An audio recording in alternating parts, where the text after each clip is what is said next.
뉴스업 시작하겠습니다. 이재명 대통령이 오늘 취임 100일을 맞아 기자회견을 엽니다. 역대 대통령 가운데 취임 100일 만에 두 번째 회견을 여는 건 이번이 처음인데요. 취재기자 연결해서 자세한 내용 알아보겠습니다. 정인용 기자. 네, 용산 대통령실입니다. 네, 자, 오늘 기자회견 언제 어떤 방식으로 진행되는지부터 소개해 주시죠. 네, 이재명 대통령은 2시간여 뒤죠. 오늘 오전 10시 취임 100일을 맞아 기자회견을 엽니다. 이 대통령이 공식적으로 기자들과 일문일답을 하는 건 지난 취임 30일 기자회견 이후 70일 만인데요. 역대 대통령 가운데 가장 단기간에 두 번째 회견을 여는 겁니다. 예정된 시간은 90분이지만 이 대통령이 되도록 많은 질문을 받겠다고 한 만큼 더 길어질 가능성이 크다는 게 대통령실 설명입니다. 오늘 회견의 슬로건은 회복을 위한 100일, 미래를 위한 성장입니다. 회견 구성을 보면 먼저 이 대통령이 모두 발언을 통해 지난 100일간 정부가 추진해온 주요 정책을 소개하고 미래 성장 전략을 밝힙니다. 이어 모두가 관심을 가질 법한 분야별 필수 질문에 대해 이 대통령이 답을 하고요. 기자 명함 추첨과 기자를 직접 지목하는 과정을 통해 사안별로 추가적인 설명을 이어나가겠다는 계획입니다. 대통령과 기자 간 사전에 약속된 질의응답은 지난 30일 기자회견 때처럼 이번에도 없습니다. 오늘 회견에는 지난번과 달리 대통령실 초대로 특별한 주제를 심층 취재하는 두 곳의 독립언론도 화상으로 참여합니다. 대통령실은 회견의 핵심 그림도 미리 공개했는데 우리 사회의 다양한 목소리가 화합하며 소통한다는 의미에서 기자의 상징인 펜으로 정했습니다. 네, 예상되는 주요 질문들도 살펴보죠. 미국 이민당국의 한국인 노동자 구금 사태에 대한 언급이 우선 나올 것 같죠? 네, 그렇습니다. 회견에선 최대 현안으로 떠오른 미 이민당국의 한국인 노동자 체포 구금 문제에 대한 이 대통령의 설명이 있을 걸로 보입니다. 노동자들의 귀국 시점 그리고 앞으로 우리 기업인 비자 문제를 어떻게 해결할지에 대해 이 대통령이 의견을 밝힐 걸로 보입니다. 근본적으로는 한미 경제 협력에 관한 문제인데요. 이와 맞물려 한미 관세 협상 후속 조치인 대미 투자 등 세부 협의를 둘러싼 이 대통령의 보관에도 관심이 쏠립니다. 또 북중러가 중국 전승절을 계기로 밀착하는 상황에서 우리가 어떻게 주도적으로 한반도 평화를 정착시킬지도 주목할 부분입니다. 국내 현안으로는 민생과 경제가 핵심입니다. 최근 이 대통령은 국가 성장 전략과 민생 회복 방안을 토론하는 국무회의를 잇따라 열었고 어제는 150조 원 규모의 민관 합동 국민성장 펀드도 띄운 상태인데요. 새로운 성장 동력을 발굴하지 않고선 대한민국 미래가 없다고 보고 있는 만큼 이 대통령은 이 부분을 집중적으로 언급할 걸로 보입니다. 주식 양도소득세를 부과하는 대주주 기준 설정 문제와 집값 안정을 위한 이 대통령의 해법도 주된 관심사가 될 전망입니다. 검찰의 수사 기소 기능을 분리하는 정부 조직 개편안이 확정된 가운데 보안 수사권 폐지 여부 등 강론을 둘러싼 입장도 관전 포인트입니다. 아울러 민주당이 추진하는 내란 특별재판부 설치에 대한 이 대통령 생각도 오늘 들을 수 있을 걸로 보입니다. YTN은 이 대통령의 회견을 생중계해드릴 예정입니다. 지금까지 용산 대통령실에서 YTN 정윤용입니다. 미국 이민 당국에 구금된 한국인들의 출발이 지연된 지 하루 만에 우리 시간으로 내일 새벽 출발하는 것으로 다시 정해졌습니다. 석방이 지연된 건 트럼프 대통령이 구금된 한국인들을 미국에 남을 것을 권유했기 때문인 것으로 파악됐습니다. 국제부 연결합니다. 권준기 기자. 자, 밤사이 조현 외교부 장관과 마코 루비오 국무장관이 만나서 석방 문제를 논의했는데 구금된 한국인들이 내일 새벽에 출발한다고요? 그렇습니다. 한국인 300여 명을 태우고 귀국할 전세기가 현지 시간으로 11일 정오, 우리 시간으로는 내일 새벽 1시쯤 출발하는 것으로 파악됐습니다. 소식통은 구금된 한국인들이 11일 새벽 2시에서 4시쯤 폭스턴 구금시설을 나와 전세버스를 나눠 타고 애틀랜타 국제공항으로 이동할 예정이라고 말했습니다. 폭스턴 구금시설에서 애틀랜타 공항까지는 4시간 반 정도 거리여서 석방이 제때 이루어진다면 현지 시간 정오 출발은 문제가 없을 것으로 보입니다. 소식통은 300명 넘는 인원이 버스 8대가량에 나눠 탈 것이라며 일반 차량보다는 천천히 이동할 수밖에 없어 이동 시간이 조금 더 걸릴 수는 있다고 설명했습니다. 대한항공 전세기는 현지 시간 10일 오전 10시쯤 이미 애틀랜타 국제공항에 도착해 대기 중입니다. 대한항공은 협상 진행 상황 등을 지켜보며 구금된 한국인들이 풀려나는 대로 이륙 준비를 할 것으로 알려졌습니다. 네, 트럼프 대통령이 한국 측이 원하는 대로 협조하라고 지시를 했다고요? 그렇습니다. 밤사이 조현 외교장관과 석방 문제를 논의한 루비오 국무장관이 소개한 내용입니다. 트럼프 대통령이 한국이 원하는 대로 가능한 이루어질 수 있도록 신속히 협의하고 조치하라고 지시했다는 겁니다. 루비오 장관은 또 이번 사태에 대한 한국민들의 민감성을 이해하고 미국 경제 부흥을 위한 한국의 투자와 역할을 긍정적으로 보고 있다고 밝혔습니다. 이에 앞서 조현 장관은 구금된 한국인들이 범죄자가 아닌 만큼 수갑 등에 의한 신체적 속박 없이 신속하게 출국할 수 있어야 한다고 요구했습니다. 또 향후 미국 재방문에 어떠한 불이익도 받지 않아야 한다는 점도 강조했습니다. 이번 사태를 계기로 새로운 비자 카테고리 신설 등을 논의할 한미 워킹그룹을 만들자고도 제안했습니다. 조 장관의 이런 요청에 루비오 장관이 트럼프 대통령의 지시까지 거론하며 적극적으로 화답한 만큼 후속 논의에 속도가 붙은 것으로 보입니다. 네, 석방이 연기된 이유가 트럼프 대통령이 구금자들의 잔류를 권유했기 때문이라고요. 네, 그렇습니다. 외교부 당국자가 주미대사관 브리핑에서 밝힌 내용입니다. 한국인 300여 명의 귀국 절차가 늦어지게 된 것은 도널드 트럼프 미국 대통령이 이들이 귀국하는 대신 미국에 계속 남을 것을 권했기 때문이라는 겁니다. 관계자는 오전 조 장관이 루비오 장관을 만나서 이야기를 들어보니 미국 측 사정이라는 게 트럼프 대통령이 숙련된 인력을 미국에 남기거나 귀국하는 방안에 대해 한국 입장을 알기 위해 귀국 절차를 일단 중단하라고 지시한 것이었다고 설명했습니다. 이에 조 장관은 우리 국민이 대단히 놀라고 지친 상태여서 먼저 귀국했다가 다시 미국에 돌아와서 일하는 게 좋겠다고 얘기한 것으로 전해졌습니다. 앞서 한국인 귀국이 늦어지는 이유가 수갑 착용 문제인 것으로 전해졌지만 수갑 문제는 이미 트럼프 대통령 지시에 따라 신체적 속박 없이 호송하는 것으로 정리됐다고 설명했습니다. 그러면서 트럼프 대통령이 이처럼 한국을 배려한 것은 성공적인 한미 정상회담에서 형성된 정상 간 깊은 유대가 바탕이 됐고 우리 정부가 구금 사태에 대해 일관되게 입장을 밝혀온 결과라고 밝혔습니다. 지금까지 국제부에서 YTN 권중입니다.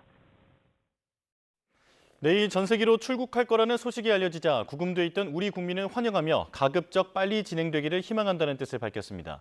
정부 관계자는 모두 수갑 착용 없이 이동할 거라고 통보했습니다. 조지아 구금시설 연결합니다. 홍상희 특파원, 내일 출발 소식이 구금된 우리 국민에게도 전해졌다고요? 네, 우리 정부 관계자가 구금된 우리 국민을 찾아 이곳 시간으로 내일 정오 귀국 전세기가 출발한다는 소식을 설명한 것으로 확인됐습니다. 현대차그룹 LG에너지솔루션 협력업체 관계자는 YTN과의 인터뷰에서 조기중 총영사가 수감 시절을 찾아 면담을 진행했다고 밝혔습니다. 이 자리에서 내일 새벽 구금시설에서 대형 전세버스를 타고 애틀란타 공항으로 이동을 하고 수갑은 모두 착용하지 않을 거라고 설명했다고 말했습니다.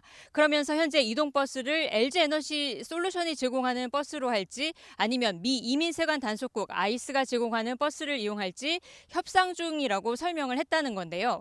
이 자리에서 구금된 사람 대부분은 어느 차량이건 또 귀국 지연 사태가 발생하지 않도록 빠른 이동을 희망한다는 의견을 전달했다고 알려져 있습니다. 또 이민세관 단속국이 우리 업체에 현지 시간 내일 정오, 한국 시간으로는 내일 새벽 1시 전세기 이륙을 공식 통보했다는 소식도 전해졌습니다. 오전 예정됐던 전세기 출발이 불발되면서 현장에서는 협력사 동료들의 우려로 무거운 분위기가 오전 내내 이어졌습니다. 오후 들어서는 트럼프 대통령이 한국이 희망하는 대로 조치하라고 지시했다는 소식이 전해진 직후부터 이 구금시설 내부에서는 우리 국민에게 외부 전화통화를 허용하면서 분위기가 반전되기 시작했습니다. 오후 1시쯤부터 이곳 시각으로 오후 1시쯤부터는 이민당국이 구금자들에게 공용 전화로 5분씩 하고 싶은 곳으로 전화통화를 하라고 허용했다고 밝혔습니다. 미 이민당국 관계자는 이 구금된 사람들에게 수갑 착용 문제도 있었다는 점을 설명한 것으로 전해졌습니다. 네, 내일 우리 국민을 태울 전세기는 이미 현장에서 준비를 마쳤죠. 네, 앞서 권중기 기자도 전해드렸습니다만 구금된 한국인 300여 명을 귀국길에 올릴 대한항공 전세기는 이곳 시간으로 오늘 오전 10시쯤 조지아주 하트필드 잭슨 애틀란타 국제공항에 도착했습니다. 지금 보시는 화면이 대한항공 전세기 편이 공항에 대기하고 있는 모습인데요. 368석의 좌석을 갖춰서 이 구금된 한국인 300여 명은 물론 지난 4일 배터리 공장 건설 현장에서 함께 체포된 일본인 3명도 내일 함께 귀국할 예정입니다. 한국 시간으로 새벽 3시 반쯤 귀국길에 오를 예정이었지만 갑자기 석방이 지연되면서 출발이 연기됐고 오늘 발이 묶였었는데요. 하루 뒤면 이 전세기가 출발할 수 있을 것으로 보입니다. 폭스턴 구금시설에서 애틀랜타 공항까지 거리가 꽤 되는데요. 구금된 우리 국민은 이곳 시간으로 새벽 2시에서 4시 사이 전세버스를 이용해서 이 조지아주 애틀랜타 국제공항으로 이동할 것으로 예상이 됩니다. 지금까지 조지아 폭스턴에서 전해드렸습니다. 네, 관련된 내용 전문가와 자세히 짚어보겠습니다. 민정훈 국립외교원 미주연구부 교수와 함께합니다. 어서 오십시오. 어서 오십시오. 네, 안녕하세요. 네. 자, 조금 전에 확인된 내용인데요. 구금된 한국인들의 석방이 돌연 지연됐던 이유가 트럼프 대통령이 한국으로 돌아가지 말고 미국에 남으라고 권고했기 때문이었다는 게 이제 확인이 됐어요. 어떤 이유에서였을까요? 아무래도 트럼프 대통령 입장에서는 언론과 인터뷰에서 밝힌 것처럼 한국에서 오는 분들이 전문 인력이고 네. 미국 내 수급이 어려운 분들이니까 그분들이 미국 내 생산시설을 돌리는 데 기여하고 이와 더불어서 훈련을 좀 시켜줬으면 좋겠다 이런 네. 말씀을 하셨잖아요. 그런 측면에서 이분들이 한국으로 귀국하게 되면 아무래도 생산 현장이 공백이 생길 것이고 그런 부분을 우려한 것 같습니다. 그리고 그것이 주는 상징성이 크기 때문에 일단 귀국하지 말고 체류하면서 문제를 해결하고 지속적으로 미국 내 공장을 이제 운영하는데 어떤 기여해 주길 바라는 그런 모습이거든요. 네. 어쨌든 트럼프 대통령이 이제 그러한 적극적 의사를 표현해서 우리 국민들에 대한 처우에 대해서 이제 관심을 가지고 적극적으로 우리 측의 입장을 반영하는 어떤 그 조치를 해달라고 지시를 했기 때문에 이런 부분을 굉장히 긍정적으로 보고 있고요. 사실 어제 갑자기 우리 국민들의 귀국이 지연된 이런 것 때문에 많은 국민들이 우려하시고 걱정을 하셨는데요. 네. 행정 절차일 거라고 예상을 했는데 그것도 있고요. 또 트럼프 대통령이 이런 측면에서 우리를 배려하기 위한 이런 조치가 나왔다는 면에서 상당히 긍정적으로 봐도 될 것 같습니다. 예. 자, 그럼에도 우리는 귀국을 고집을 해서 지금 이렇게 이제 우리 국민들이 돌아올 예정까지 확정이 되어 있는 상태인데 이것도 어떤 결정의 배경이 있을까요? 아무래도 우리 장관께서 말씀하신 것처럼 우리 국민들이 구금되시고 얼마나 놀라셨겠습니까? 그래서 심신이 많이 피곤하신 상태이기 때문에 일단 귀국하셔서 가족 품에 들어오셔서 좀 심신 안정을 취하신 다음에 다시 이제 출국하는 원하시면 출국하는 이러한 조치를 하겠다 이렇게 말씀하셨기 때문에 저는 그거는 이제 적절하다고 봅니다. 한 6일, 7일 동안 낯선 곳에 구금되면서 얼마나 놀라셨겠어요. 네. 그래서 일단 귀국하셔서 좀 편안하게 좀 진정을 하시고 필요하시면 다시 출국하는 부분. 그리고 이분들에 대한 조치가 어떻게 되는가는 향후 유사한 조치 불이익이 발생하지 않을까 이런 부분에서도 상징성이 있거든요. 이분들이 들어오셨다 다시 미국에 입국하시는데 아무런 문제가 없다면 그러한 것이 좋은 선례가 돼가지고 그 이후에 유사한 사태가 발생하지 않는 그러한 처음에 첫걸음 뛸 수 있는 부분이기 때문에 그런 부분도 고려해 본다면 긍정적인 조치라고 보고 있습니다.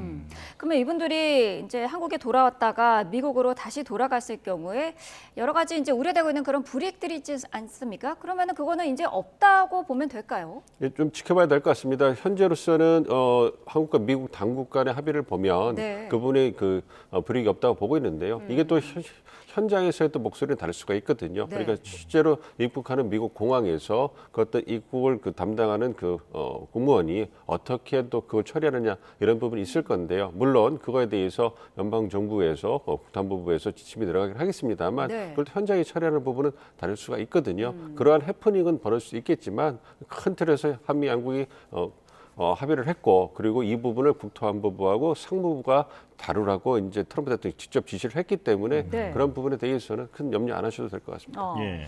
자, 만약 이렇게 문제 없이 우리 국민들이 귀국을 하고 그리고 향후에 미국으로 재입국할 때 불이익까지 없는 것으로 확인이 된다면 지금 이런 이민 관련 문제에 대해서는 미국이 매우 강경한 입장을 취하고 있는 상황인데 만약 이렇게 해결이 된다면 상당히 순조롭게 해결이 되는 편이다라고 평가할 수 있겠습니까? 그렇습니다. 말씀해 주신 것처럼 트럼프 대통령이 작년 대선 기간 캠페인 동안 얘기한 것이 이민 정책과 통상 정책. 그러니까 미국 우선주의 핵심을 구성하는 두 축이 이민과 통상이에요. 그래서 이민 정책은 국내적으로 지지가 굉장히 튼튼하고 지침 결집할 때 상당히 유용한 정책 수단이기 때문에 결국 포기하지 않고 강경하게 출범 초기에 밀어붙이고 있는 수단이고 통상 이 대미 투자를 통해서 미국 내 일자리를 만들어내는 것 이것이 두 번째로 중요한 통상 정책. 어떻게 보면 1, 2위를 다투는 정책 우선순위가 충돌한 부분이 있거든요. 이 네. 부분에 대해서 해법을 찾아가는 그런 모습을 보여준 것이기 때문에 이것이 좋은 선례가 될 거라고 보고 있습니다. 강경한 이민 정책을 고수를 하나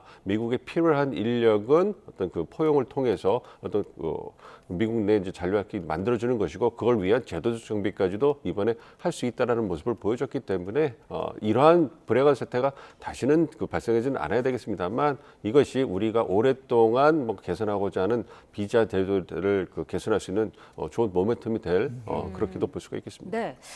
이런 궁금증도 생겨요. 트럼프 대통령이 이제 한국인들이 숙련된 인력이니까 잔류했으면 좋겠다라고 밝혔던 그런 상황인데 이게 그러면은 애초에 이런 단속을 왜 벌였냐 하는 거거든요. 이게 미국에서는 상당히 좀 오랫동안 준비를 한 것으로도 알려지지 않았습니까? 그렇습니다. 작년에 트럼프 대통령이 재선 캠페인 때 분명히 얘기를 했어요. 미국 역사상 최대 규모의 불법 체류도 추방 작전을 펼칠 것이다 얘기를 했고 네. 그 불법체를 색출하는 그 범위가 어떤 가정이라든지 공공시설뿐 아니라 직장까지도 확대해 나가겠다고 분명히 명시를 했습니다. 그런 부분에 대해서 국토안보부 이민국이 이제 그걸 트럼프 대통령의 지시를 받아서 움직인 부분이 있고요. 네. 그러니까 그런 부분에 동맹국의 시설도 예외가 없다는 걸 보여주는 것이고 그리고 이제 불법 체류를 갖다가 색출하게 되면 상당히 공무원들에게 이민국 공무원들에게 인센티브가 주어지는 이런 부분이 있습니다. 정치 성과에 굉장히 많은 의미를 부여하고 있기 때문에 이러한 부분에서 또 성과를 내기 위해서 또 너무 무리한 것이 아닌가 생각을 하고 있고요. 네. 그리고 여러 번 말씀드린 것처럼 그러한 동맹국의 시설에도 예외 없이 이민 정책이 적용이 돼야 된다라고 우리에게 언지를 주고 어떤 이런 극단적인 조치를 취하지 않았으면 우리가 좀 대응할 수 있었을 거 아니겠습니까? 그러니까 그럼에도 불구하고 이렇게 극단적인 조치, 그러니까 동맹국들의 전문 인력들을 쇠사슬을 채워갖고 호송하는 모습을 공개를 해버렸잖아요. 그러니까 네. 국내 정치적 성과를 내기 위해서 너무 무리수를 둔 거라고 보고 있기 때문에 그러한 부분에서 우리 국민들이 공분하고 어려움을 겪은 게 아니겠습니까? 그러니까 그러한 부분에 있어가지고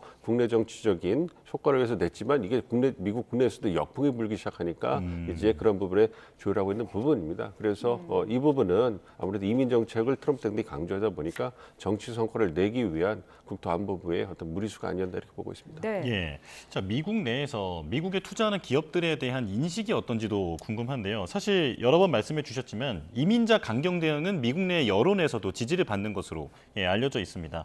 자, 그런데 우리 기업이 세제 혜택을 받으면서 현지인들은 고용하지 않는다라고 하는 그런 인식 때문에 이런 제보까지 이루어졌다라고 지금 현지 언론들도 보고 있거든요.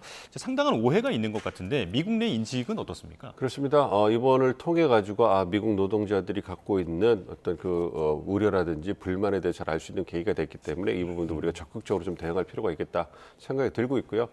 미국 전반적인 인식, 우리 기업들이 투자해서 지역 경제를 활성화시키고 이제 일자리를 창출해주는 이런 부분에서 굉장히 긍정적으로 생각을 하고 있습니다. 그래서 실제로 우리 기업들이 있는 엘라바마라든지 조지아 어떤 플랜트 근처를 가면 그 도시 이름 자체가 우리의 기업 이름을 딸 정도로 굉장히 환영을 하고 있고 지역 주민들의 인식도 굉장히 긍정적입니다. 어쨌든 양질 일자리를 만들어 주기 때문에 지역 경제 활성화에 상당한 도움이 되고 있기 때문에 전반적인 인식이 좋고요. 그래서 이렇게 한인들이 많이 들어오는 것에 대해서 환영을 하고 있고 그런 부분에 있어서 이제 우리의 한인들의 영향도 커지는 이런 모습을 볼 수가 있거든요. 그 반면에 이제 많은 기대를 하다 보니까 미국 노동자들을 많이 고용할 거다 하는 부분이 있는데 이번 조지아 사태 같은 경우에는 공장을 건설하다 보니까 아무래도 건설하면서 미국 국내 노동자를 고용할 수 있는 부분 이거에 대해서 기대가 컸던 것 같아요. 전통적인 건설 노동자. 근데 그 부분에 있어서 이제 불만이 좀 있었을 부분이 있을 것이고요. 그리고 이제 지속적으로 한국 인력들이 들어가는 걸 보면서 우리를 고용하는 것이 아니고 한국 인력들을 데려와서 쓰는구나. 우리 기대와 다르다. 이런 불만이 있는데 이런 부분을 홍보를 통해서 미국 내 수급이 어려운 젊은 인력들이 들어와서 보안을 유지하면서 공정을 만들어야 되기 때문에 불가피하다. 그리고 추후에 어떤 제대로 된 훈련을 통해 가지고 미국 내 인력을 보다도 많이 고용하겠다. 이런 부분이 충분히 홍보가 됐다면 이런 사태는 피할 수 있지 않을까 보고 있기 때문에 그런 부분도 충분히 고려해야 될 것 같습니다. 네. 자, 관련된 내용 속보들이 지금 올라오고 있는데요. 외교부가 밝힌 내용입니다. 구금된 한국인 가운데 한 명은 미국의 잔류를 원해서 총 316명이 귀국할 예정이다라고 밝혔습니다. 또 트럼프 미국 대통령이 우리 측의 요청대로 한국인의 신체 속박 없이 그러니까 수갑이라든지 이런 부분을 채우지 않고 호송을 할 것을 지시했다고 합니다. 네, 그리고 외교부에 따르면 돌아오는 전세기에 외국 국적자 14명을 포함해서 330명이 탈 예정이다라고 확인해 줬고요. 그리고 조현 외교부 장관은 귀국하는 한국인이 미국에 재입국할 때 불이익이 없다는 확약을 받았다라고 이야기를 했습니다. 자, 관련 내용 계속 교수님과 이야기 나눠보겠습니다. 네. 매우 중요한 내용이 지금 공개가 된 것 같은데 한국인이 다시 미국에 돌아갈 때 불이익이 없다. 이 부분을 확약받았다는 점 의미 있는 성과라고 봐야겠죠. 그렇죠. 굉장히 중요하죠. 말씀해 주신 것처럼 트럼프 행정부에서 이민 정책이 굉장히 중요하고 국토안보부를 건들 수 있는 그 부처가 없다라는 얘기가 나올 정도로 상당한 권한을 갖고 움직이고 있는데 네. 이러한 측면에서 이제 우리가 이걸 확약받았다는 것은 그리고 무엇보다 중요한 것은 트럼프 대통령이 이걸 분명히 인지하고 있고 지시를 통해서 이런 확약을 받았다는 것은 무엇보다도 강력한 어떤 미국 그 정부 부처 내의 그 지시사항으로 내려갈 수 있기 때문에 상당히 의미 있는 성과라고 볼 수가 있겠습니다. 예. 네. 자, 이런 사태가 재발이 되지 않기 위해서라도 어쨌든 비자 문제는 좀 정리를 해야 될 것 같은데 지금 양국 사이에서 새로운 비자 카테고리를 좀 만들자 이런 목소리는 나오고 있지 않습니까? 이번 사태를 계기로 좀 속도를 낼 수가 있을까요? 기대를 하고 있습니다. 이건 우리 그 외교 당국에서도 그 해결하기 위해서 오랜 기간 동안 노력을 기울여왔는데 미국 내 반이민 기조가 세지면서 어려웠던 네. 부분이 있거든요. 그렇지만 이번 사태를 통해서 미국에 들어오는 전문 인력들, 미국 내 수급이 어려운 부분들은 꼭 들어와야지 미국 경제에 도움이 되는구나 이런 부분을 미국 내에도 전파하는 좋은 계기가 됐기 때문에 네. 연방의회도 움직일 수 있을 거라고 생각을 하고 있고요. 그래서 우리 그 전문 인력들을 위한 E4 비자라고 하죠. 이 부분이 입법이 필요한 사항이거든요. 그 부분에 대해서도 한인 의원들을 중심으로 해가지고 다시 발의가 된다면 보다 많은 지지를 받아가지고 통과될 가능성이 높다고 생각을 하고 있고요. 네. 단기적으로는 B1 단기 상용 비자를 보다 확대해서 우리 인력들이 이번 사태 이후에 입법이 되기 전에 단기적으로 입국하는데 문제가 없도록 이건 행정당국에서 해결할 수 있는 부분이거든요. 네. 그 부분을 잘 국토안보부와 상무부와 협의를 해가지고 해결해 나간다면 좋은 결과가 있을 거라고 기대하고 있습니다. 네. 예. 말씀하신 것처럼 B1, B2 비자 같은 경우로 이제 단기적으로 활용할 수는 있을 것 같은데 조현 장관이 조금 전에 이런 얘기를 했네요. 한국인의 새로운 미국 비자를 신설하는 부분에 대해서 신속하게 협의한다는 점을 미국과 합의했다라고 밝혔습니다. 자, 새로운 미국 비자라는 건 어떤 것들이 있을까요?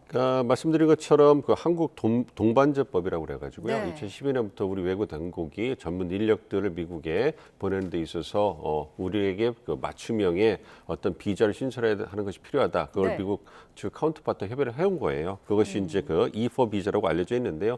이게 도입이 되면 그러면 전문력이 진출하는 데 있어가지고 쿼터제에서 큰 문제가 없는 것이고 이와 더불어서 체류 기한 제한도 없고요.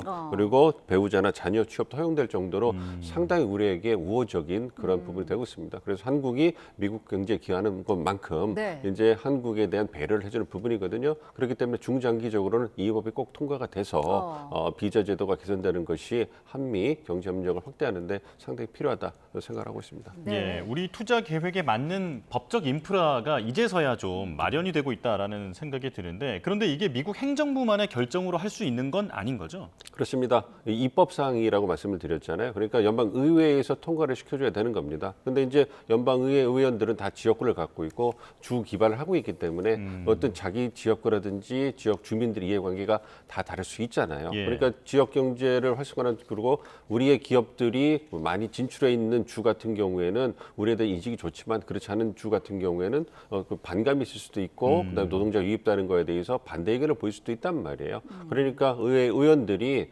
그런 부분에서 난색을 표하기도 해왔던 게 사실이거든요. 그렇지만 트럼프 대통령이 이니셔티브를 주고 한국에 대해서 이 문제를 인지하고 적극적으로 대처할 걸 지시를 했고 그리고 트럼프 대통령이 연방의회 공화당 의원들에 대해서 갖고 있는 영향력이 상당히 크기 때문에 그 트럼프 대통령의 어떤 이니셔티브를 받아가지고 연방 공화당 의원들도 적극적으로 움직일 모멘텀이 만들어졌다고 생각을 하고 있습니다. 그렇기 예. 때문에 이번 기회를 놓지 말고 우리 외교 당국이 적극적으로 움직여가지고 꼭 이 그 비자 제도를 신설하는 것을 만들어내기 시간은 좀 걸릴 거라고 생각을 하고 있습니다만 네. 그럼에도 불구하고 긍정적으로 기대하셔도 좋을 것 같습니다. 네. 이번 전세기에는 외국 국적자 14명도 포함이 된다고 이제 외교부가 조금 전에 밝힌 부분인데 이 부분은 어떻게 평가하세요? 그러니까 아무래도 우리 그 근로자들과 함께 그 네. 설비 그 공장에서 근무하시던 그분들이 함께 체포되셔서 이제 그 출국하는 형식을 취한 것 같은데요. 무엇보다 그분들의 자진 의사가 있었을 겁니다. 자진 네. 출국을 통해 가지고 다시 입국하겠다 이런 부분이 고려가 된 것 같고요. 우리 외교당국 입장에서는 일본이나 중국 같은 어떤 이웃 국가들에 대해서 우리가 이제 배려를 해주는 거죠. 그래서 그 부분에 대해서는 해당 일본이나 다른 국가들에서 상당히 우리 외교당국에 감사할 부분이 있을 것이고요. 근데 한국에 도착하면 그분들은 연결편을 통해 가지고 본국으로 돌아가시지 않을까 생각하고 있습니다. 예. 자, 이번에 석방이 되는 그 과정에서 행정적, 기술적 논의로 이제 이루어진 부분에서 확인된 게 수갑을 채우느냐 안 채우느냐 이 부분도 중요하게 다뤄진 것 같거든요. 왜 미국 이민 당국은 이 부분을 중요하게 생각했을까요? 그러니까 엄격하게 법 집행을 해야 되는 것이고요. 어쨌든 공무원 사회에서 정해진 프로토콜에 따라서 법 집행하는 것은 상당히 중요한 것 아니겠습니까? 예. 그러니까 여전히 국토안보부의 시각에서 보면 불법 체류자들을 이제 체포를 통해서 이제 구금을 한 상태고, 그렇다면 이분들이 자진 출국 형식이라 하더라도 출국하기 전까지는 그 프로토콜에 따라서 이제 신체를 결박한 이런 부분이 꼭 필요하다고 나와 있기 때문에 그 부분을 고집한 거죠. 그래서 원칙에 따라서 처리하는 것이 필요하다 이런 부분을 얘기한 거고, 반면에 우리 외교당국 입장에서는 우리 국민들이 공부를 산 것처럼 우리 근로자들이 중범죄자냐 범죄자가 아닌데 왜 저러한 취급을 받아야 되느냐 상당히 불편하지 않으셨습니까? 그런 부분을 고려한 거죠. 그래서 중범죄가 범죄자가 아니기 때문에 자진 출국을 통해서 출국을 하고 다시 재입국하는 데 불이익이 없다면 그래도 그거에 상응하는 조치를 받아야 된다. 그렇기 때문에 우리 국민들이 보시기에 편할 수 있도록, 그리고 그에 상응하는 법적 조치를 받을 수 있도록 수갑을 채우지 않는 부분에 있어서 이제 강력하게 요청을 한 거고, 그것이 받아들여진 것이다 생각하고 있습니다. 예. 네, 자 교수님 잠시만요. 지금 속보가 한 가지 들어와서 좀 전해드리고 이야기 나눠보도록 하겠습니다. 국민의힘 핵심 관계자가 한 이야기인데요. 어제 여야가 합의를 했던 3대 특검법 합의안에 대해서 민주당에서 파기 요청이 왔다라고 속보가 들어왔습니다. 어제 민주당의 김병기, 국민의힘 송원석 원내대표가 합의를 도출했었는데요. 오늘 아침에 민주당에서 파기 요청이 왔다고 합니다. 두 원내대표가 합의한 내용은 3대 특검법 개정안인데요. 기존의 수사기간을 추가로 연장하지 않고 인력 증원도 10명 이하로 이제 특검이 원하는 정도로 최소화하는 내용에 합의를 했었습니다. 대신 여기에 대해서 국민의힘은 금융감독위원회 설치 관련 법안을 재개정하는 것에 협조하기로 하면서 여야가 한 발짝씩 물러난 모습, 그러니까 어느 정도 협치의 모습을 보이는 그런 상황이었는데요. 여기에 대해서 민주당 당내 강경파를 중심으로 반발이 나왔다고 합니다. 특히 특검법 수사기간 연장은 꼭 넣어야 한다라는 취지의 언급이 나왔다고 하는데요. 이럴 경우에는 더 센 특검법 원안이 오늘 본회의에서 그대로 상정될 가능성도 있어 보입니다. 오늘 본회의는 오후 2시로 예정이 돼 있는데요. 민주당이 그 전에 1시 20분쯤에 의원총회를 연다고 합니다. 자, 여기에서도 관련 논의가 있을 것으로 보입니다. 다시 한번 전해드리겠습니다. 어제 민주당과 국민의힘이 더 센 특검법, 3대 특검법에 대해서 합의안을 도출했었는데요. 여기 대해서 오늘 아침에 민주당 측에서 파기 요청이 왔다라고 국민의힘에서 밝혔습니다. 어제 합의한 내용 가운데 특검법의 수사기간 연장은 꼭 넣어야 한다는 민주당 내 강경파들의 의견이 나온 것으로 보입니다. 지금 국민의힘에서는 오늘 오후 본회의에서 이 부분에 대해서 필리버스터 등 반대를 하지 않을 것으로 알려졌었는데요. 이렇게 되면은 오늘 본회의에서 어떤 상황이 펼쳐질지도 좀 지켜봐야 될 것 같습니다. 추가적으로 들어오는 내용은 계속해서 전해드리도록 하겠습니다. 자, 지금 한국이 구금 사태 관련 얘기 조금 더 이어가겠습니다. 교수님, 이런 가운데 크리스토퍼 랜도 부장관, 미국 국무부의 2인자인데요. 지금 이 사람이 주말에 방한을 할 예정입니다. 미리 이 일정은 잡혀 있었다고는 하지만 지금 이 구금 사태가 워낙 커져 있는 상태이기 때문에 이번에 와서 논의를 하면서 어떤 한국인 비자 문제 관련돼서는 좀 진전이 있을까요? 이제 시작이니까요. 좀 지켜보셔야 될 것 같습니다. 그리고 이제 그 부장관에서 방한을 하시면 이미 논의하기로 된 의제가 어느 정도 정해져 있을 거고요.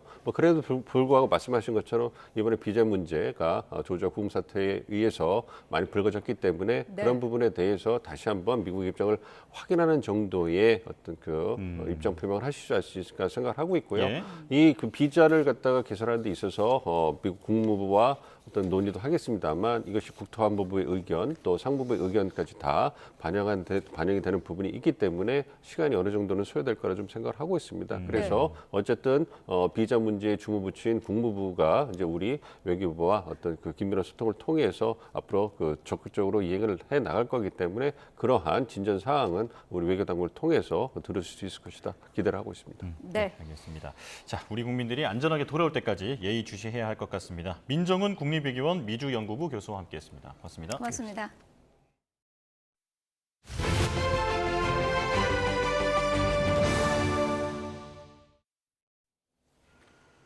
네, 구속 상태로 재판에 넘겨진 김건희 씨 사건의 첫 재판이 오는 24일 열립니다. 서울중앙지방법원은 24일 오후 2시 10분 자본시장법과 정치자금법 위반, 특정범죄가중법상 알선수재 혐의로 기소된 김 씨에 대한 1차 공판기일을 엽니다.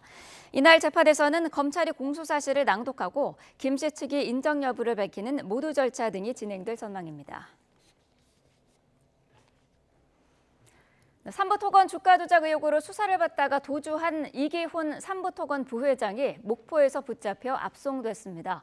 구속 심사를 앞두고 도주한 지 50여일 만인데 김건희 특검팀은 오늘 오전 10시 이 부회장을 소환해 조사를 벌일 예정입니다. 백종규 기자입니다. 모자를 눌러쓰고 마스크로 얼굴을 가린 이기훈 삼부토건 부회장이 호송 차량에서 내립니다. 그리고는 형사기동대에 둘러싸여 서울 광화문 김건희 특별검사팀 사무실로 압송됩니다. 이 부회장은 취재진 질문에 그야말로 묵묵부답이었습니다. 두려워서 도망가신 겁니까? 밀항하려 하신 겁니까? 주가 조작 등으로 김건희 씨와 연락하셨습니까? 앞서 특검팀은 서울경찰청 형사기동대와 공조해 어제 오후 6시 14분쯤 전남 목포에서 이 부회장을 체포했습니다. 주가 조작 관련 의혹으로 구속 전 피의자 신문을 앞두고 도주한 지 50여일 만입니다. 이 부회장은 특검에서 인치 절차를 거친 뒤 서울구치소에 구금됐습니다. 앞서 특검은 지난 7월 삼부토건 주가 조작 의혹으로 이 부회장을 소환한 지 하루 만에 구속영장을 청구했습니다. 하지만 이 부회장은 구속 전 피의자 신문에 출석하지 않고 잠적했는데 밀항시도 관측까지 나왔습니다. 특검은 국가수사본부에 공개 수배를 요청하고 이 부회장의 행방을 쫓는 데 주력해왔습니다. 같은 혐의를 받는 삼부토건 이일준 회장과 이응건 전 대표는 이미 구속 상태로 재판을 받고 있습니다. 특검은 지난달 이 부회장이 대표를 맡고 있는 웰바이오텍을 압수수색하며 조사 내용을 다져왔습니다. 주가 조작의 기획자이자 주범으로 지목된 이 부회장이 체포된 만큼 삼부토건 주가 조작 의혹과 김건희 씨의 연결고리가 드러날지 주목됩니다. 특검은 오늘 오전 10시 이 부회장을 소환해 조사를 벌일 예정입니다. YTN 백종규입니다. 통일교 한학자 총재는 특검의 두 번째 소환 요구에도 불응했습니다. 오늘 조사에 건강상의 사유로 출석할 수 없다는 입장을 밝혔는데 특검은 오는 15일 조사받으라고 다시 통보했습니다. 조성호 기자입니다. 통일교 한학자 총재에 대한 민중기 특별검사팀의 소환 조사가 또 불발됐습니다. 오늘 예정된 조사에 나오지 않기로 한 겁니다. 특검 관계자는 한 총재 측이 건강상 이유를 들어 불출석 사유서를 냈다고 밝혔습니다. 앞서 한 총재는 지난 8일 특검의 소환 요구에도 같은 이유로 불응했습니다. 한 총재는 최근 심장 시술을 받았는데 건강 상태가 좋지 않고 회복에 시간이 필요하다는 취지입니다. 특검은 이런 점을 고려해 조사 일정을 한 차례 더 미루기로 했습니다. 오는 15일 오전 10시 출석하라고 다시 통보했습니다. 이번에도 불응하면 체포영장 청구를 검토할 거냐 물으면 지금 답하기엔 섣부르다며 조사가 이뤄지도록 노력하겠다고 했습니다. 한 총재 측도 YTN에 건강이 회복되는 즉시 성실히 조사에 임하겠다는 입장을 전했다며 호전되는 대로 응할 거라고 밝혔습니다.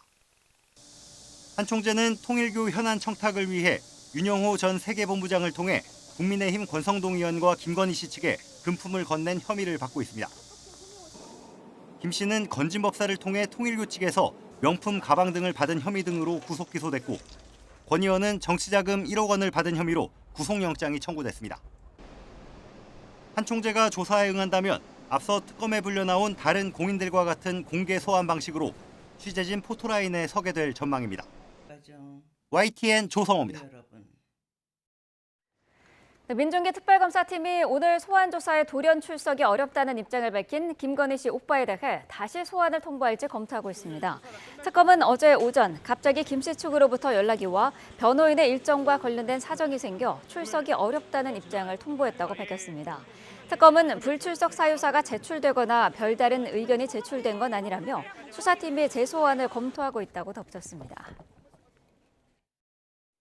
국회가 오늘 오후 2시 본회의를 열고 국민의힘 권성동 의원의 체포 동의안을 표결에 붙일 전망입니다. 통일교 측으로부터 불법 정치자금을 받은 혐의로 구속영장이 청구된 권 의원의 체포 동의안은 지난 9일 국회에 보고됐으며 더불어민주당이 과반 의석을 점하고 있어 가결될 가능성이 큽니다. 최근 여야의 대치 상황을 가장 적나라하게 볼 수 있는 곳이 국회 법제사법위원회입니다. 간사 선임을 둘러싼 신경전을 넘어 서로를 독재당, 내란당, 성추행당으로 노골적으로 비난하는 말까지 나왔습니다. 김다연 기자입니다. 국회 법제사법위원회에선 당연한 듯 또 목청 싸움이 벌어졌습니다. 국민의힘 나경원 의원의 간사 선임을 두고 일주일 넘게 해달라 안 된다 추나 대전이 반복됐습니다. 이게 추미애 위원장 홀로의 나홀로 법사위가 아니지 않습니까? 민주주의를 존중하고 내란을 일으키지 말았어야죠. 내란을 옹호하지 말았어야죠. 법사위는 오는 22일 건진 법사 관봉권 띠지 분실 사건을 콕 집어 검찰개혁 입법 청문회를 열기로 거수 표결을 통해 확정했습니다. 일방적 진행이라는 반발 속에 내란당, 독재당, 성추행당이란 말로 서로를 신랄하게 꼬집었습니다. 반성하십시오. 내란당이 아니면 할 수 없는 발언을 한 거예요. 나홀로 독재당 혼자서 다 해드세요.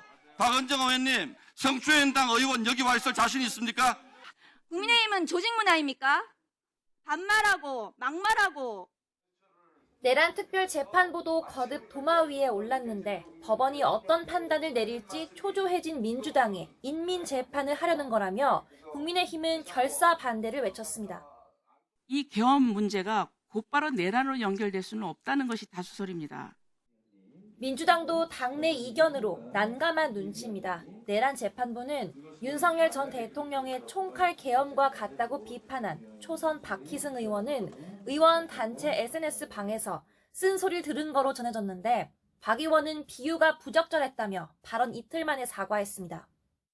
그것이 개혁의 큰 물줄기를 다른 데로 돌릴 수 있다거나 뭐라고 하는 그렇게 보지는 않고 있습니다. 아직 법안이 무르익지 않은 만큼 용산도 일단 관망하는 분위기입니다. 이재명 대통령이 내란 재판부 구성에 공감한다는 한 언론의 보도에 대해 대통령실은 국회 일에 가타부타 언급하지 않는다고 선을 그었습니다. 내란특별재판부 설치 안건은 아직 법사위 소위 단계에 머물러 있습니다. 실제 법안이 통과될지는 여당 내 신중론과 대통령의 의중이 핵심 변수입니다. YTN 김다연입니다. 국민의힘 송원석 원내대표는 교섭단체 연설에서 이재명 정부 100일을 퇴행과 역류의 시간으로 규정했습니다. 일당 독재 폭주를 멈추라며 민주당을 직격하면서도 여러 차례 협치를 언급하며 여지는 남겼습니다. 박정현 기자입니다. 반응 없는 민주당에 먼저 허리 숙여 인사한 국민의힘 송원석 원내대표는 이재명 정부 100일을 혼용무도, 어리석은 군주가 세상을 어지럽히는 시간이었다고 규정했습니다. 국민의힘 턱밑까지 온 특검 수사에 대해선 탄압과 보복이란 표현으로 반발했습니다. 반기업, 반시장 정책으로 경제도 무너지고 민생도 무너지고 있습니다. 정치 특검을 앞세운 야당 탄압, 정치 보복만 있을 뿐입니다. 송 원내대표는 조국 사면부터 강선우 청문정국, 쟁점법안 강행 처리 등을 조목조목 짚으며 정부 여당의 일방 독주를 강조했습니다. 전매 특허인 내란 정당 프레임을 씌우고 걸핏하면 해산을 운운하며 야당을 겁박한다면서 보수개멸 독재를 구축하려 한다고 주장했습니다. 손에 들고 있는 망치를 내려놓으십시오. 협치를 외치면서 야당 파괴에 골몰하는 표리부동, 양도구육의 국정운영 당장 그만두십시오. 다만 검찰개혁과 방송법 등은 특별위원회를 만들어 논의하자면서 여당에 손 내밀고 대한정당 면모도 부각했습니다. 협치도 세 차례 언급했는데 협치와 통합이 없었던 전날 정청래 대표 연설과 차별화한 거란 해석입니다. 민주당은 50여 분 연설 내내 추임새를 넣으며 크게 야유했고 나홀로 독재당으로 당명을 바꾸십시오. 일부는 내내 휴대전화를 보거나 아예 등지고 앉기도 했습니다. 민주당 정청래 대표는 연설문에 이재명을 윤석열로 바꾸면 딱 어울린다면서 협치를 빌미 삼은 협박이라고 혹평했습니다. 무슨 반공 웅변대회 하는 것이냐. 너무 소리를 꽥꽥 질러가지고 귀에서 피가 날 것 같습니다. 서로를 향한 고성과 질타가 가득했던 본회의장 모습은 방청온 초등학생들도 지켜봤습니다. 이틀간의 교섭단체 대표 연설은 연말까지 이어질 정기국회 서막에 불과하다는 우려가 나옵니다. YTN 박정현입니다.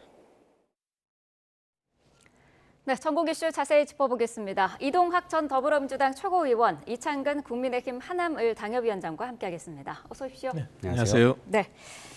자, 3대 특검법 개정안 어제 여야가 극적으로 합의를 했었는데 오늘 아침에 민주당이 이를 번복 요청을 했습니다. 당내 강경파를 중심으로 반발이 있었다고 하는데 지금 어떤 내용이 문제가 되고 있는 건가요? 강경파 중심뿐만 아니라 지지층들도 굉장히 격앙됐던 것 같습니다. 네. 어제 밤새 이 커뮤니티나 이런 데들에서는 난리가 났고 일단 우선은 첫 번째로는 일단 국민의힘이 계속해서 내란을 옹호하는 듯한 그런 태도를 취하고 있고 또 그런 태도를 강력하게 취하는 지도부가 들어섰잖아요. 네, 그런 측면이 하나가 있고 또 두 번째로는 지금 이 수사를 대하는 태도 자체가 윤석열 전 대통령이라든가 김건희 여사 아니면 한학자 총재 다 수사 대상자들이 뭔가 차일피일 뒤로 미루면서 수사를 자꾸 뒤로 빼는 듯한 그런 모습들을 보이고 있거든요. 그러니까 정확하게 본인들이 지금 나와서 해줘야 될 말을 하지 않고 있고 어떻게 하면 빠져나갈까 이런 모양새를 보이다 보니까 이런 사람들에게는 더 센 특검법이 필요하다라고 하는 이제 여론이 있었죠. 다만 지도부의 고심도 좀 있었을 것 같아요. 원내 네. 지도부가 최근에 대통령께서 어쨌든 너무 많이 가졌으니 조금 이렇게 내어줘야 되는 것도 필요하지 않냐라고 이제 얘기를 했었을 텐데 이제 그런 지점에서 약간 고심이 있었던 것 같고 그럼에도 불구하고 이런 식의 이제 여론의 내부에서의 역풍을 맞게 되면 앞으로 이런 부분들을 계속 정확하게 싸워 나갈 수 있느냐? 과연 의지가 있는 거냐? 이거 내부에서부터 이런 불만들이 터져 나오게 되면 네. 사실상 국정의 동력까지도 연계를 좀 미칠 수 있다는 점에서 좀 우려스럽게 보고 있는 상황입니다. 네, 합의를 하고 지금 하룻밤만 사이에 지금 파기를 요청하는데 국민의힘에서는 상당히 당황스러울 것 같아요. 당황스러울 뿐만 아니라 민주당의 이러한 행태가 정말 강성 지지층에 휘둘리는 그러한 국정 운영을 단적으로 보여주는 거지 않습니까? 그리고 심지어 저작거리에서는 특정 유튜버가 정말 당을 다 좌지우지한다 이런 얘기까지 있지 않습니까? 그렇다면 정말 민주당이 국정을 이끌어갈 집권 여당의 모습이 맞느냐 의문을 제기할 수밖에 없는 거죠. 그리고 특검법과 관련해서 두 가지 측면을 바라본다면은 첫 번째는 이미 민중기 특검 같은 경우는 한학자 통일교 총재의 변호인단 접견으로 인해서 공정성을 잃었잖아요. 그리고 그 부분에 대해서 사과를 했잖아요. 그리고 민주당이 그렇게 주장하는 내란 특별재판부 같은 경우도 전현희 의원이 뭐라 그랬습니까?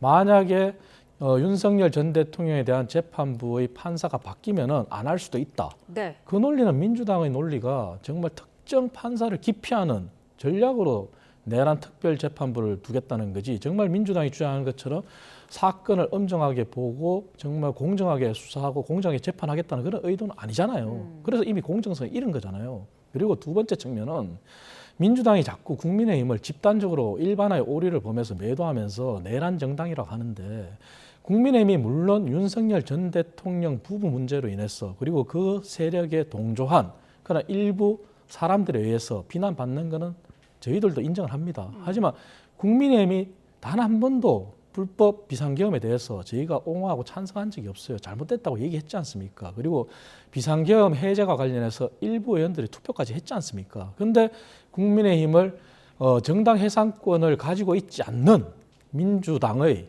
또 여당의 대표가 정당을 해산한다는 것도 잘못된 것이고 네. 그리고 국민의힘 전체가 어떻게 비상계엄을 조직적으로 옹호하고 지원을 했겠습니까? 그런 오류를 범하지 말라는 것이죠. 그리고 저희가 개별 의원들에 대해서 이미 권성동 의원의 체포 동의안이 오늘 국회에서 표결이 되는데 당론으로 반대한다 그런 얘기가 없지 않습니까?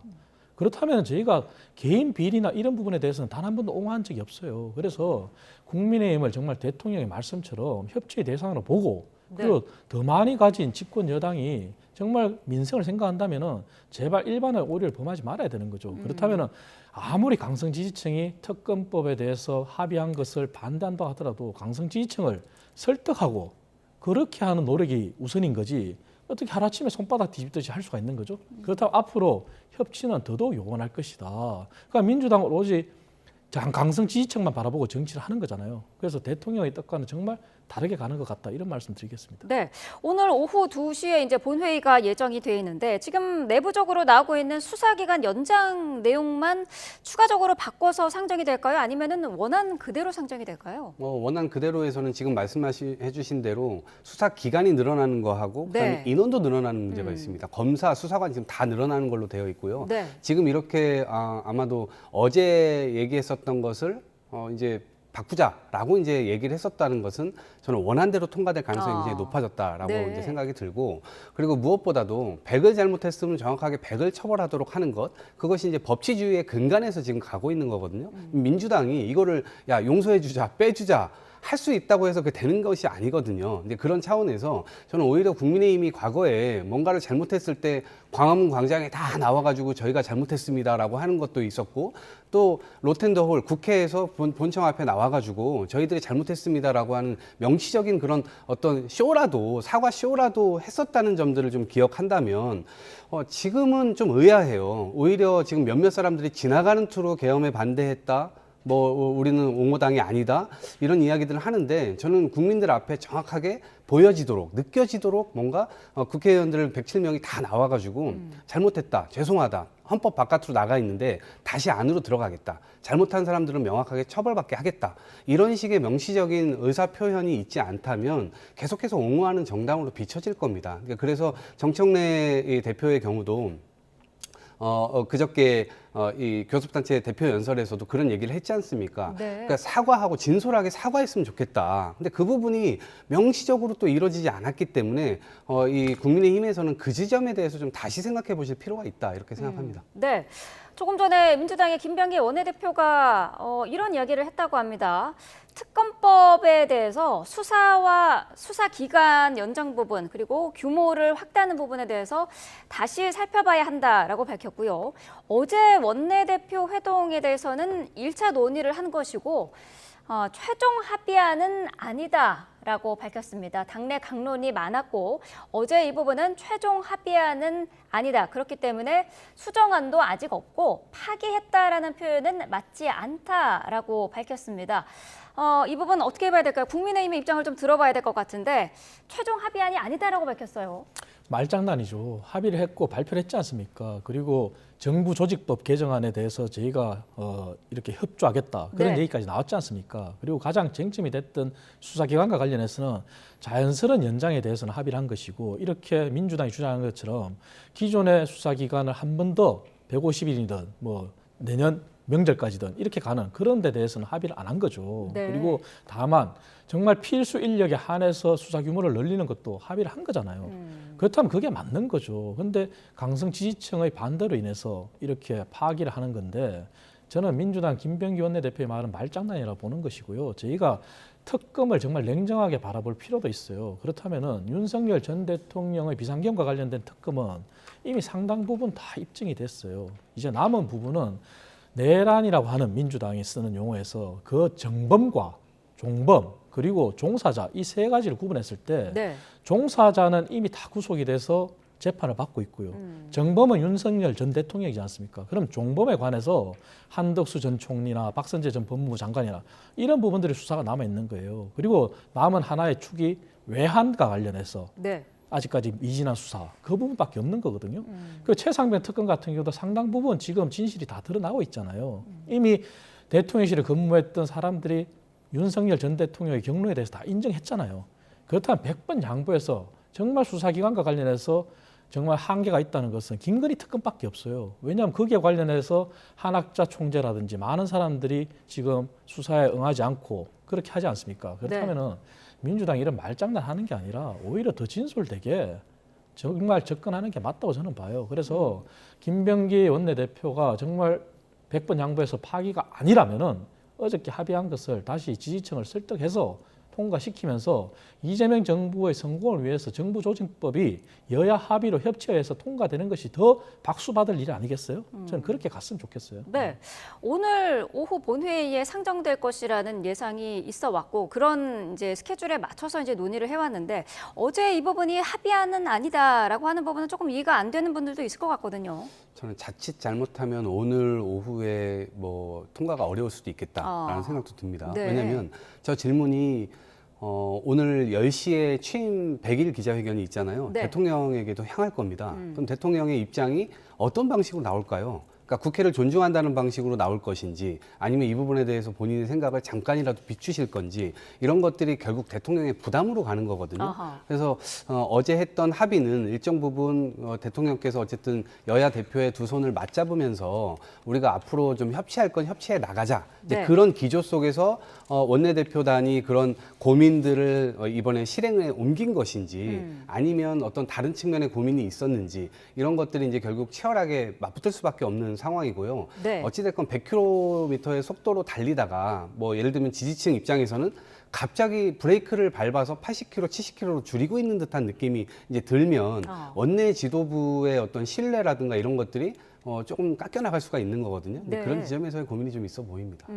말씀하신 것처럼 오늘 이 대통령 취임 100일 회견도 잠시 뒤 이제 10시면 시작을 하는데 이 부분에 대한 질문도 쏟아질 것 같아요. 그렇습니다. 기자들이 이제 이미 정해진 질문을 가지고 대통령한테 이제 선제적으로 이제 질문을 하고 그 외에는 추첨을 통해서 자유로운 질문을 한다지 않습니까? 네. 하지만 오히려 대통령 취임 100일 이후에 대한민국이 어떻게 나가느냐 그리고 현재의 경제 현안이나 이런 부분들이 집중이 돼야 되는데 오히려 이 특검법 합의 파기가 집중이 될 것 같아요. 그리고 과연 대통령이 중재를 해서 여야 대표가 만나서 협치를 하겠다. 그리고 앞으로 여야적 민생협의체를 꾸려나가겠다 그랬는데 이러한 합의 파기가 정말 실제 된다면 네. 대통령이 중재한 여야적 민생협의체도 발족할 수 있겠습니까? 그래서 이러한 부분들이 정말 오늘 집중이 쏟아질 것 같고 네. 그래서 대통령께서 어떻게 현명한 결정을 내리시는지 공개적으로 하실 수는 또 없을 거예요. 그런 네. 부분도 이해는 합니다. 하지만 제가 볼 때는 늘 말씀드리지만 정말 이 부분은 분명한 것 같아요. 대통령실의 그립보다 민주당의 그립이 세다는 것은 분명히 드러나는 것이고 그렇기 때문에 대통령이 주재한 그러한 여야적 민생 합의체의 출발도 못했는데 여야 특검법 합의를 파기한다? 그것은 민주당의 그립이 세다는 게 정말 드러난 거죠. 네, 말씀하신 것처럼 그 민주당의 그립이 대통령보다 세다. 이른바 그 정청래 대표의 여의도 대통령 얘기는 또 나올 것 같거든요. 글쎄요, 뭐 저런 갈라치기에 당하지는 않을 것 같고요. 대통령은 대통령의 길이 있는 것이고 여당 대표는 여당 이 대표로서의 길이 있는 거죠. 다만 지난 3년 동안 어떠한 물을 엎질러 놨었는가 이제 이것을 사실은 수습하는 100일이었거든요. 그렇기 때문에 이것을 뭐 이 여당 대표와 대통령의 어떤 핑퐁 뭐 이런 게임이 전혀 아닙니다. 서로 윈윈하는 게임을 하고 있는 것이고 특히나 여러 분야에서 문제들이 많았죠. 예를 들면 뭐 교육계는 뭐 리박스쿨이 어떻게 했다는 등 그다음에 외교 안보 분야에서 통상 문제에서 여러 가지 문제들이 계속 노정되어 오지 않았습니까? 그러니까 100일 동안은 그 엎질러진 물을 수습하는 그런 기간이었고요. 네. 그리고 앞으로도 이제 어떻게 또 해나갈 것인지 오늘도 아마 그 포부도 나오지 않을까 싶은데 아직까지 뭐 어쨌든 초유의 역사상 초유의 어떤 계엄 사태나 탄핵 사태 이런 것들에 대한 수습이 이루어지고 있지 않은 측면이 있어서 정치의 복원이라는 게 정말 더디게 되고 있는 상황이거든요. 그럼에도 불구하고 대통령께서 계속해서 협치하려는 어떤 노력 이런 것들을 하고 있는데 그것들을 국민들께서 좀 높게 평가해 주시지 않을까 싶습니다. 네, 오늘 아침 상황과는 좀 다릅니다만은 어제 송원석 원내대표가 이제 국회 연설을 했는데 여기서 협치를 언급을 했어요. 그 직전 날 정청래 대표는 단 한 번도 언급하지 않았던 단어인데 민주당에서는 어떻게 들었을까요? 뭐 이게 뭐라 그랬죠? 그 혼용무도라는 말을 썼어요. 어리석은 군주가 세상을 어지럽힌다. 그야말로 이재명 대통령을 향해서 악담을 좀 퍼부은 것 아닌가 이런 생각인데, 오히려 국민들께서 그 단어를 들으셨을 때는 윤석열 전 대통령의 지난 3년을 돌이켜 보실 것 같습니다.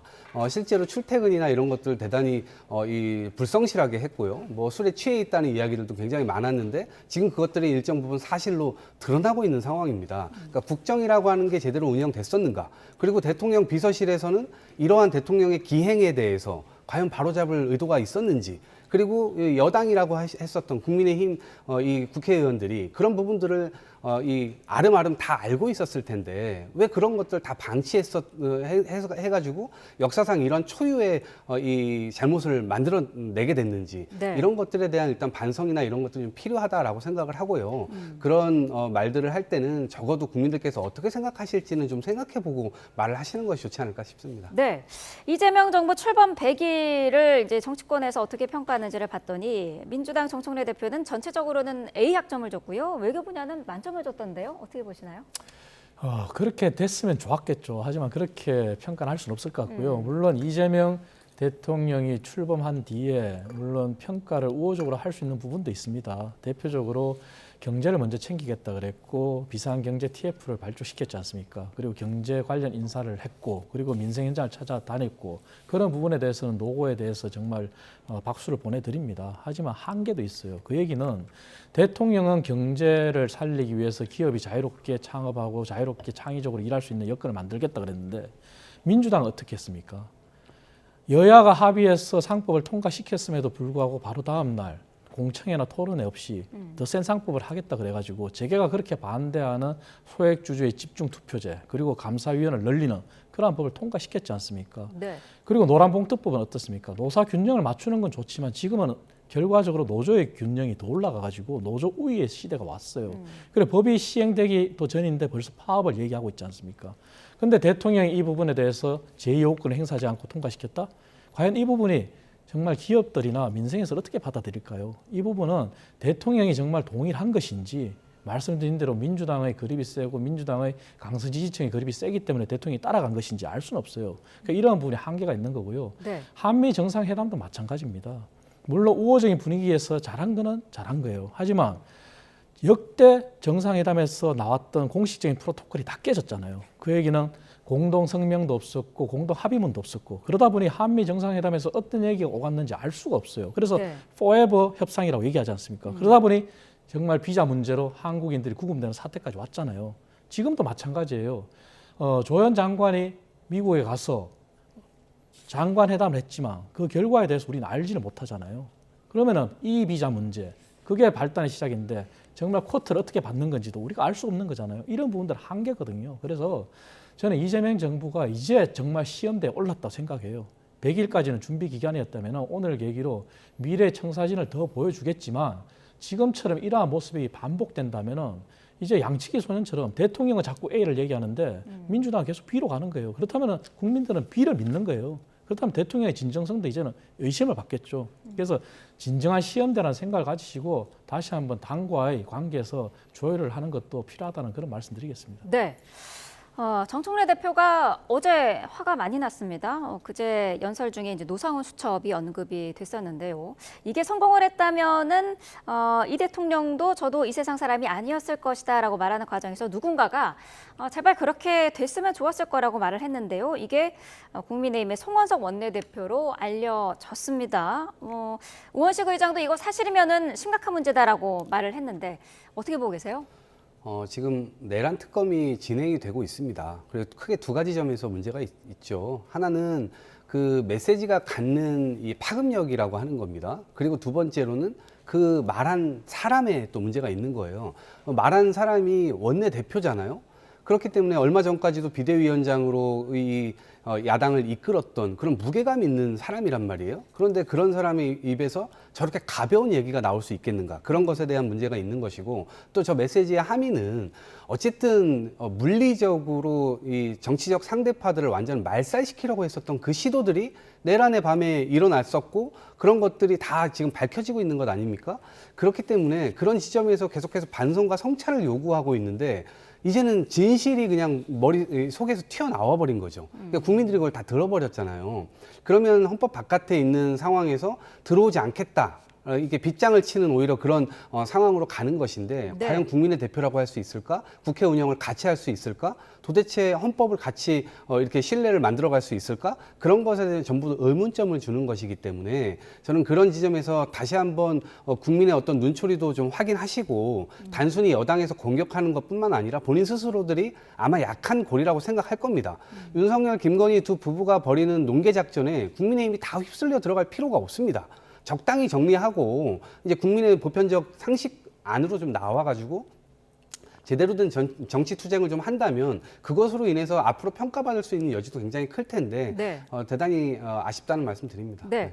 민주당은 지금 의원직 제명까지도 거론을 하고 있는데 당사자인 송원석 원내대표는 아무런 이야기를 하고 있지 않더라고요.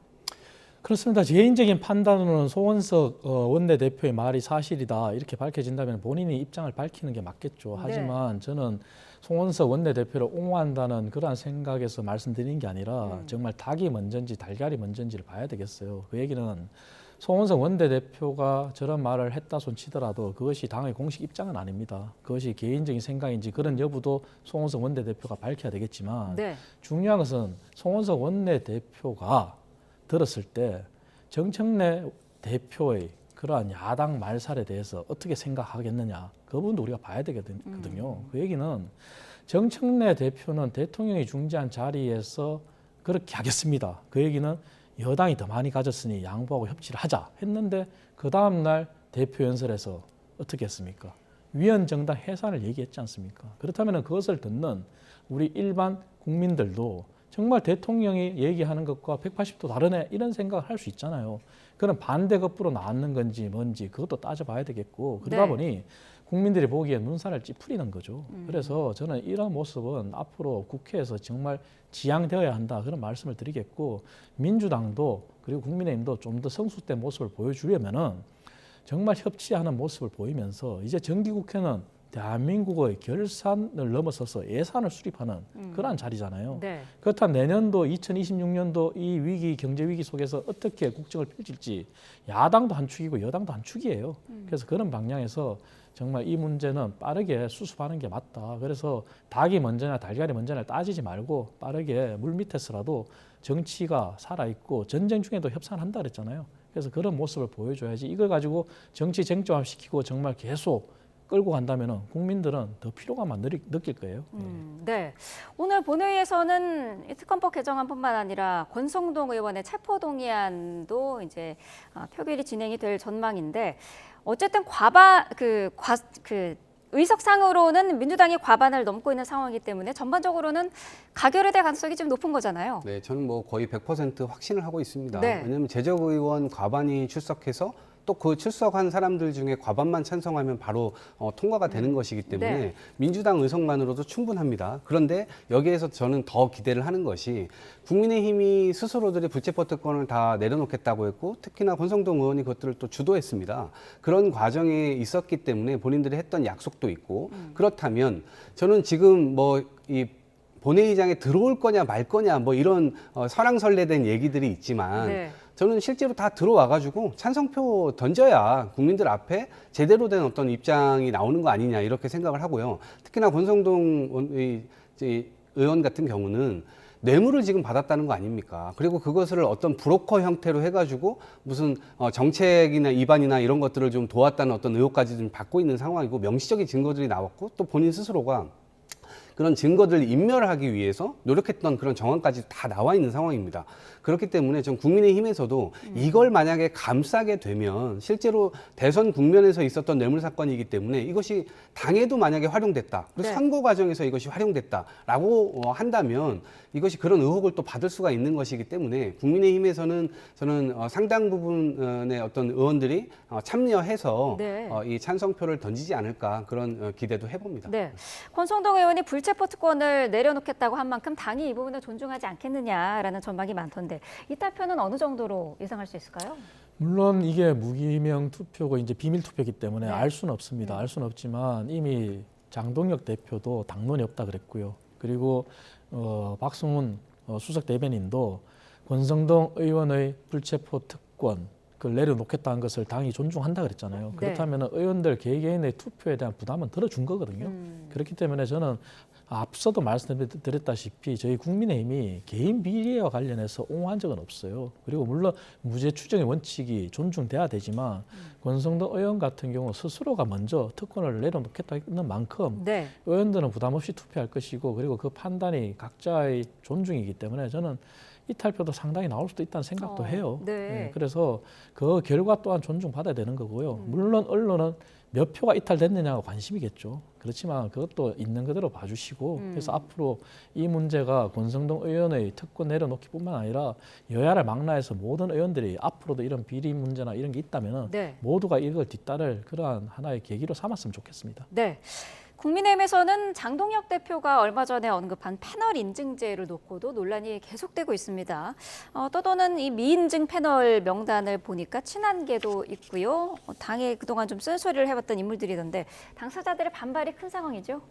당사자들의 반발뿐만 아니라 전임 비상대책위원장을 했던 김용태 위원장조차도 크게 반발하고 있고요. 그리고 당내 소장파라고 하는 그런 소수 초선 의원들도 반발하고 있죠. 이 얘기는 뭐냐면은 저희 당이 그간에 민주당을 향해서 얘기했던 부분을 저희가 거둬들이는 거거든요. 뭐냐면은 민주당을 저희가 향해서 얘기했을 때 정당은 민주주의다. 그렇다면 당내 민주주의라는 게 다양성의 원리라는 얘기를 했었어요.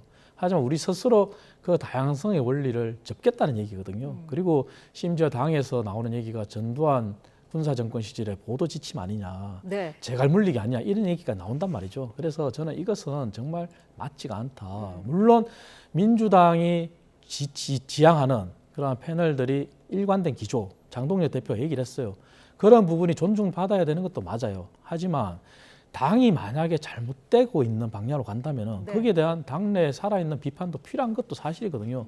저희가 그런 걸 못했기 때문에 윤석열 정부 시절에 대통령실을 출장수란 얘기를 그런 오명을 들었잖아요. 그렇다면 이 부분은 장동혁 대표의 의중만 저는 살리면 된다고 봐요. 그 얘기는 당이 추구하는 방향에서 그러한 패널들이 함께 가는 그런 방향성에서는 동의하지만 당이 잘못되고 있는 방향에 대해서는 또 비판적인 목소리가 살아있어야 된다. 그렇기 때문에 그것을 인위적으로 패널 인정제 한다는 것은 정말 맞지 않다. 그런 의견을 저도 드리고요. 그래서 다시 한번 강조드리지만 민주당을 저희가 향해서 비난했을 때 저희가 왜 그런 얘기를 했는지 그것은 저희 스스로 거둬들이면 저희가 할 말이 없어지는 거예요. 그래서 정당이라는 것은 다양성의 원리이기 때문에 다양한 의견이 존중돼야 된다는 말씀을 다시 한 번 더 강조드립니다. 네, 민주당 입장에서는 어떻게 보고 계세요? 우리 미인증 패널인 이창근 위원장님과 지금 방송을 하고 있는 게 좀 감회가 새로운데 일단은 첫 번째로는 국민의힘이 저는 민주주의 시대가 열렸음에도 불구하고 수십 년 전에 열렸음에도 불구하고 민주주의 체제에 적응을 못했다. 그래서 대통령들이 들어서면 늘 이 언론 자유지수 떨어지고 민주주의 지수 떨어지고 이런 것인데 사회적으로는 그렇고 정당 차원에서는 지금 윤석열 전 대통령이 했던 방식을 그대로 답습하고 있어요. 자신과 생각이 다르면 내쫓겠다. 이런 생각을 가지고 하다 보니까 결국은 계속 쪼그라지는 길로 가잖아요. 그리고 권성동 원내대표 같은 경우 이렇게 엄청난 뇌물을 받았는데도 조치가 없어요. 원래 제명 조치나 이런 것들 없어요. 아니면 출당 조치나 스스로 탈당하게 만들거나 그런 것들도 아예 없고요. 그다음에 송원석 원내대표가 물리적인 부분에 뭐 척결하겠다 이런 것에 공감하는 그런 얘기를 했음에도 불구하고 어떤 조치가 없잖아요. 그러니까 이제 기조가 그렇게 선 겁니다. 그러면 패널들 역시도 내란을 옹호하는 형태의 이 언변을 해야 된다라고 하는 그 기조 속에서 지금 그렇지 않은 패널들은 쳐내겠다고 하는 거거든요. 대단히 시대착오적이라고 생각합니다. 네.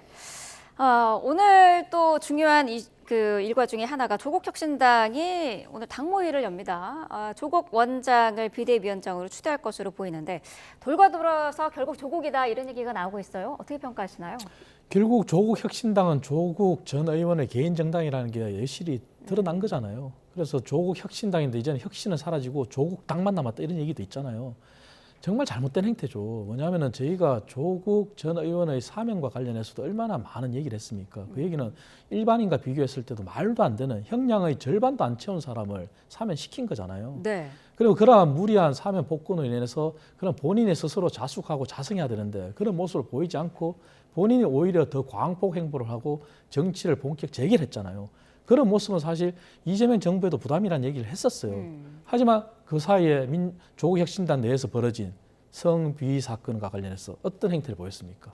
침묵했잖아요. 그러다가 밀려서 지도부가 사퇴를 했는데 결국 돌고 돌아서 조국 전 의원이다?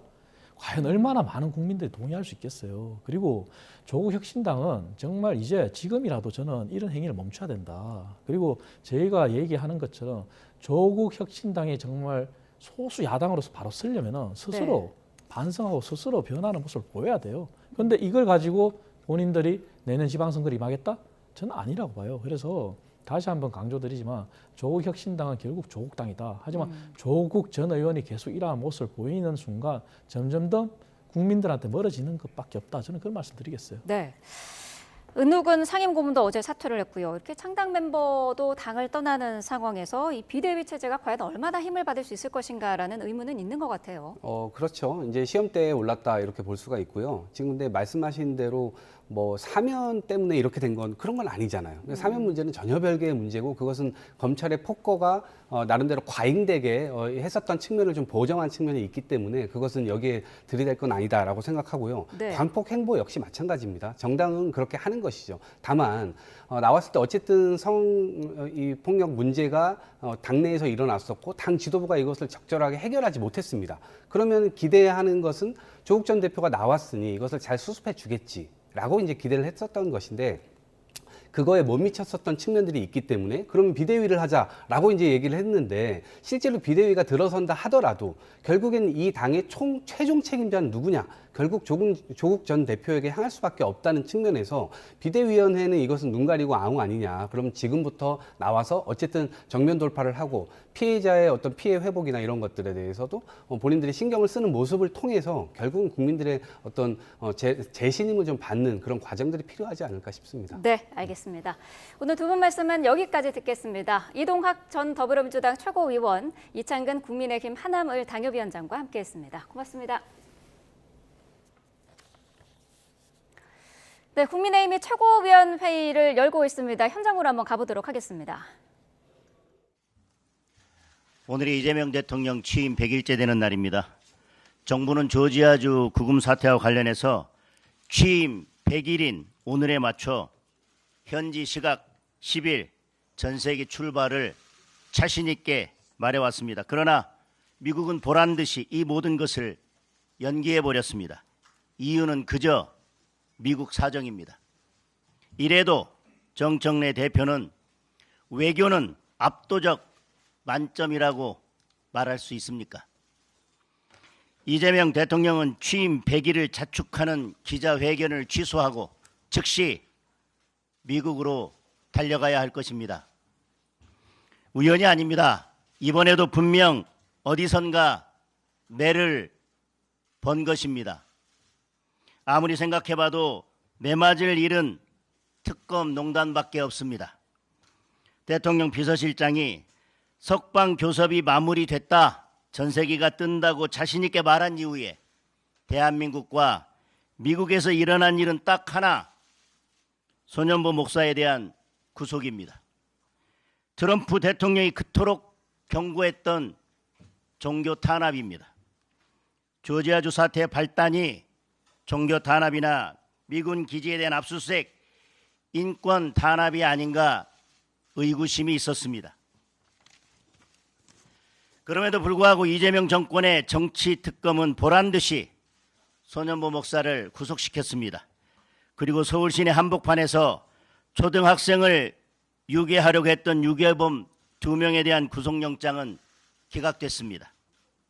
이것이 대한민국의 법치주의입니다. 사전선거운동 혐의로 그것도 도주는커녕 당당하게 맞서 수사를 받던 종교 지도자를 구속한 것은 대한민국 헌법이 생긴 이래 처음 있는 일일 것입니다. 구금된 근로자의 가족들은 피눈물을 흘리며 무사 귀환을 기다리고 있습니다. 그럼에도 불구하고 소년보 목사에 대한 구속이 불러올 정치적 파장을 모를 리 없는 이재명 정권의 정치 특검은 끝내 근로자와 그 가족들의 피눈물을 외면했습니다. 그야말로 특검 농단입니다. 용서하지 말아야 합니다. 국민의 이름으로 반드시 심판해야 합니다. 칼로 흥한 자는 칼로 망합니다. 이상입니다.